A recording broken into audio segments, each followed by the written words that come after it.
तर कोरटकरच्या वक्तव्याविरोधात अमरावतीमध्ये शिवसन्मान महामोर्चा निघतोय। प्रशांत कोरटकरला अटक करण्याची मागणी या महामोर्चाच्या माध्यमातून केली जाते। कोरटकरच्या वक्तव्याच्या विरोधात अमरावतीमध्ये शिवसन्मान महामोर्चा निघतोय। महत्त्वाची आणि मोठी बातमी आपण पाहताय। कोरटकरला विरोध करत ठिकठिकाणी राज्याच्या कानाकोपऱ्यामधून निषेध केला जातोय आणि आता अमरावतीमध्ये शिवसन्मान महामोर्चा जो आहे तो काढला गेलाय आणि या महामोर्चाच्या माध्यमातून प्रशांत कोरटकरच्या अटक करण्याची मागणी जी आहे ती केली जाते।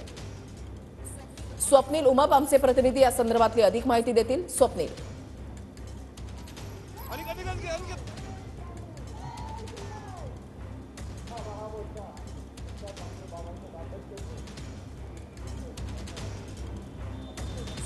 स्वप्नील माझा आवाज तुमच्यापर्यंत पोहोचतोय। अमरावतीमध्ये शिवसन्मान महामोर्चा निघतोय। नक्कीच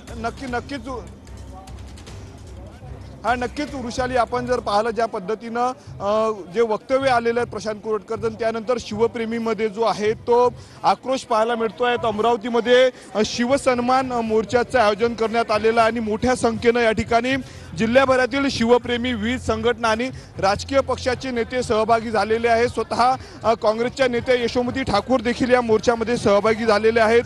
बच्चू कडू असतील किंवा बळवंत वानखडे आणि सुलभा खोडके देखील या मोर्चामध्ये सहभागी होणार आहेत। आपल्यासोबत काँग्रेस नेते आहेत यशोमती ठाकूर, त्यांच्याशी बोलणार आहोत। आता काय सांगणार, आज मोर्चा निघत्या अटकेची मागणी होती कोर्टकर?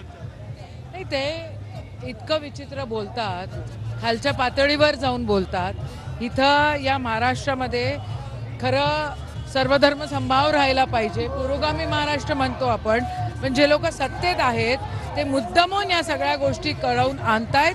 ही वास्तविकता आहे। दुफडी निर्माण करणं आणि वादविवाद करणं हा त्यांचा एकमेव उद्देश आहे। छत्रपतींचा अपमान, शाहू महाराजांचा अपमान कोणीही सहन करणार नाही।